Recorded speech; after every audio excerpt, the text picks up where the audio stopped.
الحمدللہ نحمدہ ونصلی علی رسولہ الکریم رب اشرح لی صدری ویسر لی امری واحلل عقدۃ من لسانی یفقہوا قولی۔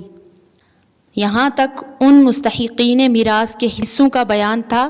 جن کا میت کے ساتھ نسب اور ولادت کا رشتہ تھا۔ تو اس آیت میں بعض دوسرے مستحقین کا ذکر ہے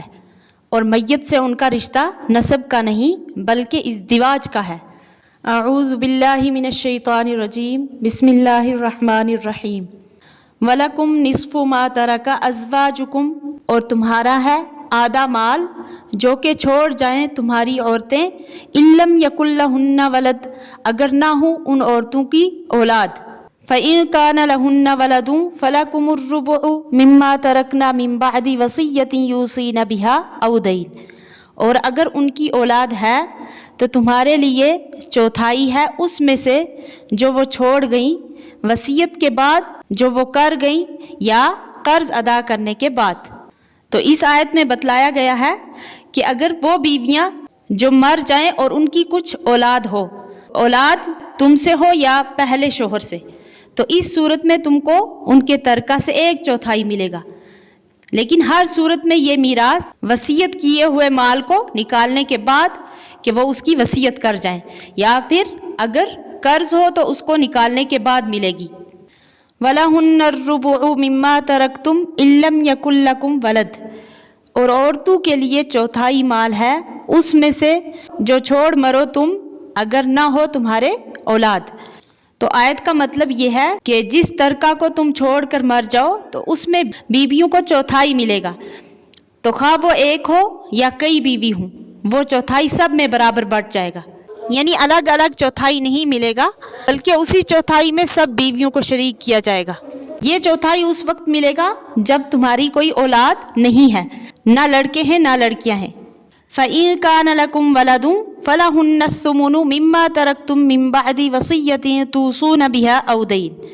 اور اگر تمہارے اولاد ہے تو ان کے لیے 8واں حصہ ہے اس میں سے جو کچھ کہ تم نے چھوڑا اس وصیت کے بعد جو تم کر گئے یا قرض ادا کرنے کے بعد۔ تو اب اس آیت میں شوہر اور بیوی کے حصوں کو متعین کیا گیا ہے اور پہلے شوہر کا حصہ بتایا، تو شاید اس کو اس لیے مقدم کیا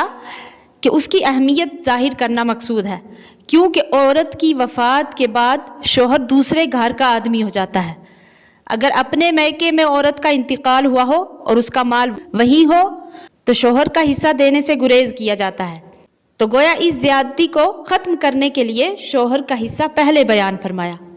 تو تفصیل اس کی یہ ہے کہ فوت ہونے والی عورت نے اگر کوئی بھی اولاد نہ چھوڑی ہو تو شوہر کو اس عورت کے قرض ادا کرنے کے بعد اور اس عورت کی وصیت کرنے کے بعد اس کے کل مال کا اس کے شوہر کو نصف ملے گا، اور باقی جو نصف ہے اس میں دوسرے ورثاء مثلاً جو عورت مر گئی اس کے والدین بھائی بہن ان کو دیا جائے گا۔ تو اگر مرنے والی نے کوئی اولاد چھوڑی ہو، ایک ہو یا دو ہوں یا اس سے زیادہ ہوں، لڑکا ہو یا لڑکی ہو، اس شوہر سے ہو جس کو چھوڑ کر وفات پائی ہے یا اس سے پہلے کسی اور شوہر سے ہو، تو اس صورت میں موجودہ شوہر کو مرحومہ کے مال سے قرض ادا کرنے اور وصیت پورا کرنے کے بعد کل مال کا چوتھائی ملے گا، اور بقیہ 3/4 حصے دوسرے ورثاء کو ملیں گے۔ تو یہ تو تھی شوہر کے حصے کی تفصیل۔ اور اگر میاں بیوی میں سے مرنے والا شوہر ہے اور اس نے کوئی اولاد نہیں چھوڑی تو قرض ادا کرنے اور وصیت پورا کرنے کے بعد بیوی کو مرنے والے کے کل مال کا چوتھائی ملے گا، اور اگر اس نے کوئی اولاد چھوڑی ہے خواہ اس بیوی سے ہو یا کسی دوسری بیوی سے، تو اس صورت میں قرض کے ادا کرنے کے اور وصیت کے پورا کرنے کے بعد اس کو 8واں حصہ ملے گا۔ تو اگر بیوی ایک سے زیادہ ہیں تو بھی مذکورہ تفصیل کے مطابق ایک بیوی کے حصہ میں جتنی میراث آئے گی وہ ان سب بیویوں میں تقسیم کی جائے گی، یعنی ہر عورت کو چوتھائی اور 8واں حصہ نہیں ملے گا بلکہ سب بیویاں چوتھائی اور 8ویں حصہ میں شریک ہوں گی۔ تو اب یہاں سے ایک اور مسئلہ نکلتا ہے کہ یہ دیکھا جائے گا کہ بیوی کا مہر ادا ہو گیا ہے یا نہیں۔ اگر بیوی کا مہر ادا نہ کیا ہو تو دوسرے قرضوں کی طرح پہلے کل مال سے مہر کا قرض ادا ہوگا، اس کے بعد ترکہ تقسیم ہوگا، اور مہر لینے کے بعد عورت اپنی میراث کا حصہ بھی میراث میں حصہ دار ہونے کی وجہ سے وصول کر لے گی، اور اگر میت کا مال اتنا ہے کہ مہر ادا کرنے کے بعد کچھ نہیں بچتا تو بھی دوسرے قرضوں کی طرح پورا مال مہر کے قرضہ میں عورت کو دے دیا جائے گا، اور پھر کسی وارث کو کچھ حصہ نہیں ملے گا۔